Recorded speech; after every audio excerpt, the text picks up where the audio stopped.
I'm not going to talk to you as any sort of expert in flooding, flood risk. I don't even have any knowledge of, which rivers have hit which record height. This is purely my sort of first-hand experience over a few days as your average resident living in a village north of Lancaster. So yeah, just trying to that perspective. So just cover briefly the flood event as I saw it in Lancaster. Initial impacts that affected us. Again, just my impressions the first time around me of what vulnerable groups I noticed and things that surprised me. I know we're here talking about communities, but I just wanted to mention, if we've got time, I'll mention a bit about businesses and business resilience, because that was something else that sort of caught my eye over the week. Ask me any questions as we go through. And then if we've got time at the end, there's a little 5-minute video that the local radio station just put out yesterday, which is really good and gives that wider picture. Because again, I was stuck in Lancaster and didn't really have a grip on what was going on further north. And yeah, far worse things were going on further north, but there's some really good footage put together of Kendal and the South Lakes as well. So if we've got time at the end, we'll have a quick look at that too. So yeah, to start, as you know, Carlisle's up here, Lake District here, Kendal and Lancaster. And so I'm only going to talk about Lancaster for the time being. But yeah, so here's Lancaster city centre, here's Morecambe. I've got the West Coast Main Line coming through and going up there. Then you'll be on West Coast Main Line up to Scotland. You might remember it goes really close to the coast along some kind of marshlands at one point. You often get the waves coming over the road line, bits of flooding. The line often gets slowed down due to flooding coming from there. That's the area where I live. The land slopes uphill, so I'm actually quite on a sloping hill. This village is called Pest, and it's about 2.5 miles outside of Lancaster. That's my little house. It's a beautiful, beautiful 1950s pebble-dashed grey ex-council property, but hey, it's on the roof. So there we go. This is the River Lune on a normal sort of day. It is tidal at this lower end in Lancaster city centre. It goes up and down a fair way, but never anywhere near the top of the wall. You would have thought. This is Saturday, so it's not the weekend just gone. Saturday the 5th of December. In the evening, my husband went down on his bike because he likes cycling around in the rain. And no, we heard the river was rising quite spectacularly, and yeah, he decided to go down and have a look. So it's coming up quite high there. I think it's about 8 o'clock at night. This is a big sort of road bridge through Lancaster, and normally there's a gap there before the water, but it's reached the bottom of that bridge already. This is Sainsbury's over there. There's normally a massive drop on this sort of river wall between the walkway to Sainsbury's and the water level.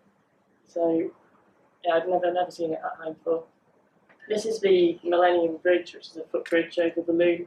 There's normally about at least kind of 30-foot drop from the bottom of that bridge in the water, and now it's coming right up. And at the moment, all the bridges were still open, so he was running around with his camera, and so lots of other people were down there taking pictures as well. Back in the town centre, this is like on the main one-way system around Lancaster, and got B&M, Vargas and Halfords over there. It's a big junction. It's already, blocked. People aren't driving. Well, most people aren't driving through. There's a car. You really can't quite see them. There's a car already waterlogged and stuck there. There's cars apparently backing it this side. But people were still trying to get through. Some made it, and some didn't. Plowing through, quite deep water. And when you can see cars already sort of parked up. So people do funny things when it comes to floods, and sort of get this tunnel vision. I must get through. I must get home. It won't stop me. But unfortunately, it did stop a lot of people. This is the cycle path. There's a sort of riverside cycle path that goes all the way back to where we live. And that's like an 8-foot finger post, and that's already about 6 foot up it. So I think he found a different way home. So yeah, 10:30 at night, the power went off. You think, alright, fair enough. Some water's got in somewhere. Oh yeah, the whole village is out. Oh well, off we go to bed. Wake up Sunday morning, the power's still off. And then start to notice other things are off as well. So mobile phones, there's no mobile phone signal, which really, really surprised me, because that was one thing I didn't expect. I kind of imagined that they ever worked on some other separate electricity system, or perhaps they had generators. It seems such a vital bit of infrastructure. But that wasn't working from Saturday evening onwards. So Sunday morning I went out for a walk around as well. This is the village next to us. It's called Holton. Various parts of it were sort of cut off from other parts of the village through water coming in off the river and just sort of collecting and water running down from the surrounding hills and through the village. So this was Sunday. Sunday our power was off all day and everyone's just trying to work out where can you get to, where can you drive to, what is anywhere open? Is any shop open? Is any clubs open? No, basically. But people just sort of, I wouldn't say not too bothered, but trying to walk around and work out who's there, is my mum okay, where's my friend, that sort of thing. And trying to work out what was going on.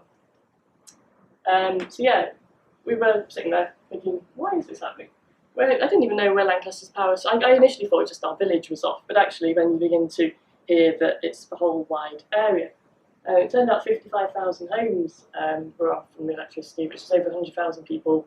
It was the whole of Lancaster, pretty much the whole of Morecambe, the whole Carnforth, which is a town up here, and there are lots of little villages dotted around in between. It takes you 2 hospitals, takes Lancaster University, and the West Coast Main Line. So, if you were now about to build an electricity substation serving all that area, where would you not put it on this map? Because it is there, right on the bend of the river, and the river is tidal up to there. There's a weir here, and then this is taking all the water off the hills, and it all sort of meets there, and the substation's there. Oh, got a question. There's a nuclear power station on the coast, isn't there? I've heard various things. The nuclear power station's at Heysham, which is over here, so that's nothing to do with it. My neighbour, I've only lived in up here for 2 years, my neighbour said to me he thought it was there because he thought there used to be a coal-fired power station that might have taken water from the river for cooling. So yeah, it's there. This was a picture at Electricity North West put online showing the depth of water around it. Apparently it can take a certain amount of flooding, it's happened before. It's also, I think last year we spent £500,000 on improving a sort of wall around the site, but it all just got overtopped in this event. So yeah, Sunday and then into Monday, still no power, still no mobiles. So yeah, no power, properties, no mobile signals, which again is just, that was the most surprising thing to me. Of course, no internet through either way. And quite a few roads cut off by flooding. Also, the police came out and basically threw road closed signs on every bridge as a kind of precaution, because various things have been floating into the river off building sites like kind of porta cabins and containers, and was rumoured that some of them had struck bridge parapets. So it did cause slight chaos because it basically went road shut everywhere. Now, in the end, people were just sort of dodging them and driving around. I drove around some myself, and you didn't quite know whether it said road closed because you were actually going to meet a big expanse of water, or whether it was just because there's a bit of a humpback bridge over a minor tributary along that road, so you had to kind of go down and find out. But otherwise, these villages were just cut off from each other. Landline, yeah, they worked. They can take a lot of water, it seems, and the landline network did stay going, but only if you've got one of those old-fashioned, normal plugged into the wall handsets, which we didn't. We've only got at home just the walk around cordless ones, and if there's no power running to their base station, they don't work. And it was interesting chatting to neighbours how few people in our village actually still have got a phone that just plugs into the wall on a cord. So my top tip would be go and get yourself one of those for only £4.99 in Argos, and now they're proud owner of one. However, we couldn't buy it during the middle of this. The best thing was the radio. I don't have a battery-powered radio, but I've got a little FM receiver on my mobile, so sort of rationed the battery on that, and we were able to listen to the radio, because for some reason the radio transmitters did keep going, even though the mobile masts were down. But it could possibly have been we were getting it from Grange over Sands, which is about 20 miles across Morecambe Bay, and I think FM waves travel better than mobile signal waves, so it may not have been our local mast. Yeah, Electricity North West were apparently very good on Twitter, but I couldn't see or hear any of it. The Bay Radio were excellent. That's a local radio station in Lancaster. They were flooded as well, but they quickly got themselves online by bringing in a generator. So they had one landline running in a generator who were in a top room in their attic. And they were excellent. They had this sort of system going where a member of staff who works for them but lives quite far away, who actually had power and internet, was updating their Facebook page, was checking Twitter, was getting information off police, was then phoning in on a landline to the one landline that was working in the Bay radio station's office, and then they were reading stuff out on air. and also people were coming up to their door with bits of paper and handing it in, because normally they run off internet, we run off text, we run off Twitter, we run off Facebook, all that was just completely down. They did a very, very good job. Yeah, very, very good job. And it was a pleasure, but there were no adverts. They didn't have access to any of their usual stuff. So they had the biggest audience, biggest captive audience for like 3 days. No adverts, and only like 1980s and 1950s emergency hits tape, which they had. So we had Glenn Miller Band, and followed by Erasure, followed by announcements of could anybody bring a generator down to such and such a state, because people who really need one. Yeah, very, very good, very, very, all sorts of interesting snippets of news were coming out. So after you got into sort of 2 days in, everyone's freezers going off. So they were making announcements of such and such a pub is serving free food. They just want to, we don't want to have to bin it, come down and get stuff for cooking stuff up. Such and such a takeaway, is doing half price, come down. Even just announcements like Mrs. So-and-so and such a state's getting a barbecue going, they've got a gas-fired barbecue and they're going to cook up all their freezer, anybody else want to bring around Christmas food. So it was really interesting. And they did also intersperse it with bits of sort of safety advice as well, that I think Electricity North West were feeding them and the police were feeding them. So day 3 and 4, it's getting a bit boring now, really thinking, the power's still not on. But Monday morning it did come on for 8 hours, and then just it got dark and everyone started turning light switches on, it all went off again. But there was a weak mobile signal from Monday. I think a generator came into a local mobile mast, and our village had power from the generators from Tuesday onwards. There's been sort of occasional blackouts after that, but many roads and bridges and schools were still shut on Monday and Tuesday. I had a shower on Tuesday. I missed the opportunity on Monday. I went into Lancaster city centre to see what was going on. Came back and found the power gone. There we go. So from day 5, yeah, we're still on to the electricity rationing. That was quite interesting. It was almost a sort of apocalyptic vision of the future. I did manage to get internet that day through my phone. And they were sort of repeating tweets and information from Electricity North West saying, don't use tumble dryers, don't turn the lights on, don't put hair dryers on. Just because it kept bringing down the generators and the sort of emergency measures they had in. Electricity North West this day started getting burger vans and things to come up, I think from Preston and surrounding areas, and they're basically handing out free food and drink with all the bill going back to Electricity North West. Which, yeah, in a way I thought, oh, that's nice. But actually for some people, that was the first hot food or drink they'd had in like 5 days. Because at home I've got a gas fire lounge and I've got a gas hob in the kitchen, so I've got a camping kettle. So we actually ate some quite good food, cooked up everything in the freezer that could be sort of fried or boiled. Had hot drinks. But some people, especially those in perhaps social housing that's only on the electricity, we've got quite a few tower blocks that are totally actually heated and powered with no gas. They're just in the cold for 5 days in December, which isn't nice on any standards. Traffic lights. Yeah, day 5 traffic lights were still out. I must say, Lancaster functions a lot better with all the traffic lights out. It really does. I'm sure someone in the highways department at Lancashire County Council is having a wonderful experiment with it. They are slowly coming back on now, and it was interesting. It worked a lot better than you think. There was obviously less traffic on the roads, which helps, but people were being quite courteous and quite good about it. And yeah, just small things like people were still posting Christmas cards, but yeah, no one's come around to empty it. So vulnerable groups, things I saw around me, a success, but yeah, people with medical sort of needs for heat or power who are registered with Electricity North West under their priority user scheme. I don't know how you get on that scheme, I don't know if it's something GPs do, or if people do voluntarily, or if it's something council, I have no idea. But I know a few people who are on that list, and they were helped pretty much immediately with generators being brought out to them. People need things like nebulizers and things overnight. But issues, and the biggest gap I saw, just because a lot of them living in the sort of villages around me, is people, often elderly people, who use sort of private social care. So they're getting help from a private care agency, maybe to help them get out of bed in the morning, or maybe someone comes in at lunchtime and cooks for them, maybe someone comes at night to get them back into bed.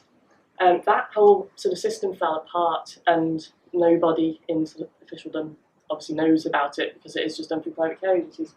I know a lady who actually works as a carer, and they didn't know what was going on. They either knew clients they probably should be going to, but they couldn't physically drive to them because the roads were blocked, or they had their own kids all off school for 5 days, so they had to stay at home and look after their kids, so they couldn't go out and care for their clients. Or they just didn't know who they meant to be caring for, because their rotors changed so often, and they couldn't actually speak to their boss or to the agencies because they didn't have a phone that they could get in contact with, and nobody at the agency was answering the phone. And most of the clients and other people didn't have phone access, because it's the sort of thing you get your old mum, isn't it? A nice walk around phone, so you know, you can have the phone in the pocket as go around the house. Yeah, that's no use if your base station hasn't got power. I also know a friend's mum has got one of those emergency call buttons, which she actually had to use twice in the last year when she's fallen over in the house. That stopped working. We couldn't believe that. We ended up taking it apart. I was saying that has got to have backup batteries in it. It did have backup batteries in it, but they just didn't work. We've spoken to a company since then, and they said, oh, yeah, no, we have had reports about, oh, we should last 16 years for those batteries. Oh, did they not work? Oh, we'll send you some new ones. Great. And we have heard, but again, this is only through the neighbours on the street, that some people were stuck in electric chairs, you know, sort of chairs that recline and that tip you up and help you get out of the chair. But obviously that's not working, so people are a bit stuck. And I mentioned for electricity-only households, which is, I think, other social housing in Lancaster, which basically had no way of heating or even getting themselves a hot drink for 5 days. So those are just some of the groups that I saw around me. Very briefly, business impacts. On the Monday, I had nothing else to do. Couldn't go to work, there's no phones, there's no internet, there's no relations. Popped into Lancaster, and there were fire crews from all over the place there, and they were pumping out basements and pumping out shops. That's Sainsbury's. That didn't reopen for quite a few days. That's the back of Wetherspoons. The streets are horrible. It was, I had to wash my shoes when I got home. It's all sort of sticky and slightly smelly, and I wasn't quite sure. I kept looking and thinking, is that the sewers that backed up, or is that just sludge from the river? I don't know. I don't want to know. These guys down here, this is a car wash. It was literally washing cars on the Saturday and Sunday, and then that's when on the Monday trying to hose down all the sludge off there. People began to throw stuff out. Yeah, sadly it's not the first time. I was walking around, some of the shops actually had like really quite glossy, one I made earlier, closed due to flooding signs, some of those who are on the quayside. But interesting as we went further up into the cities, if you know Lancaster, it's on quite a slope. Loads more businesses were closed because they weren't ever flooded, but they just haven't got power. They've had to be throwing stock away, or the staff can't get in. It was really interesting the impact it has in December, you know, the run up to Christmas. So many shops closed for quite a few days. This one was open though. Loads of shops that had chilled cabinets and chilled food had to throw them away because of power loss, but not Marks and Spencer's. I had a chat with some of the staff in there, and they actually have a generator, backup generator on site. So all they had to do was flip a switch, and it actually worked.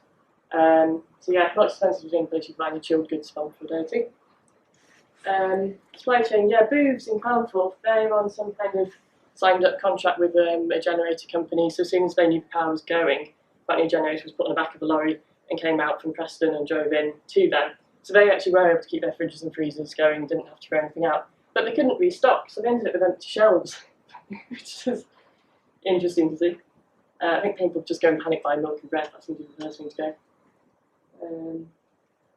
And yeah, interim help for local businesses. Friday, I popped down to Lancaster City Council's offices, and Peter, you're recognising something. Jill and I went down and gave them all the raining hard copies that we had of the Weather and the Storm guide. That's a guide for SMEs dealing with weather and climate events. We produced with Cheshire East, Cheshire West and Warrington Council a few years ago.